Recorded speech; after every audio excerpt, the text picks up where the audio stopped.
नमस्कार. आज आपण 12व्या श्लोकाचा अर्थ जाणून घेणार आहोत. श्लोक 12. मोघाशा मोघ कर्माणो मोघ ज्ञाना विचेतसः राक्षसी मासुरीं चैव प्रकृतिं मोहिनीं श्रिताः. श्लोकाचा अर्थ: ज्यांची आशा व्यर्थ, कर्मे निरर्थक आणि ज्ञान फुकट असे विक्षिप्त चित्त असलेले अज्ञानी लोक राक्षसी, आसुरी आणि मोहिनी प्रकृतीचाच आश्रय करून राहतात.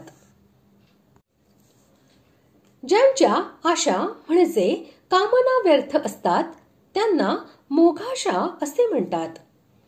भगवंतांचा प्रभाव न जाणणारे आसुर व मनुष्य अशा निरर्थक आशा करीत असतात की त्या कधी पूर्ण होत नाहीत, म्हणून त्यांना मोघाशा असे म्हणतात. ज्यांची यज्ञ, दान आणि तप इत्यादी सर्व कर्मे व्यर्थ होत व ती शास्त्रोक्त फल देणारी नाहीत त्यांना मोघ कर्माण असे म्हणतात. भगवंत आणि शास्त्रे यांच्यावर विश्वास न ठेवणारे विषयी पामर असे लोक शास्त्रविधीचा त्याग करून अश्रद्धेने जी वाटेल तशी यज्ञादी कर्मे करतात. त्या कर्मांचे त्यांना या लोकी किंवा परलोकी काहीही फल मिळत नाही, म्हणून त्यांना मोघ कर्माण असे म्हटले आहे. ज्यांचे ज्ञान व्यर्थ आहे, तात्विक अर्थाने शून्य आहे आणि युक्तियुक्त नाही त्यांना मोघ ज्ञान असे म्हणतात. भगवंतांचा प्रभाव न जाणणारे पुरुष सांसारिक भोगांना सत्य व सुखप्रद समजून त्यांचेच परायण होतात.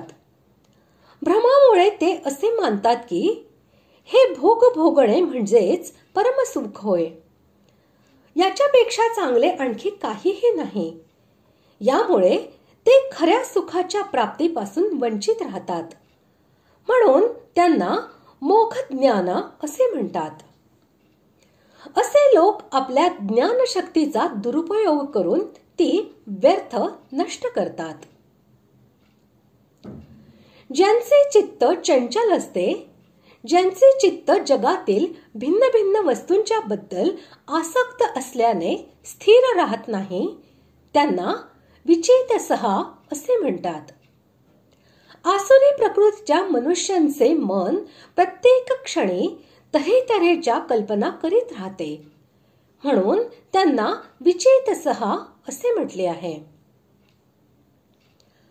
राक्षसांप्रमाणे विनाकारण द्वेष करून दुसऱ्यांचे अनिष्ट करण्याचा आणि त्यांना त्रास देण्याचा जो स्वभाव आहे त्याला राक्षसी प्रकृती असे म्हणतात. काम आणि लोभ यांना वश होऊन आपला स्वार्थ साधण्यासाठी दुसऱ्यांना क्लेश देण्याचा आणि त्यांचे स्वत्व हरण करण्याचा जो स्वभाव आहे त्याला आसुरी प्रकृती असे म्हणतात. आणि प्रमाद किंवा मोह यांच्यामुळे कोणत्याही प्राण्याला दुःख देण्याचा जो स्वभाव आहे त्याला मोहिनी प्रकृती असे म्हणतात.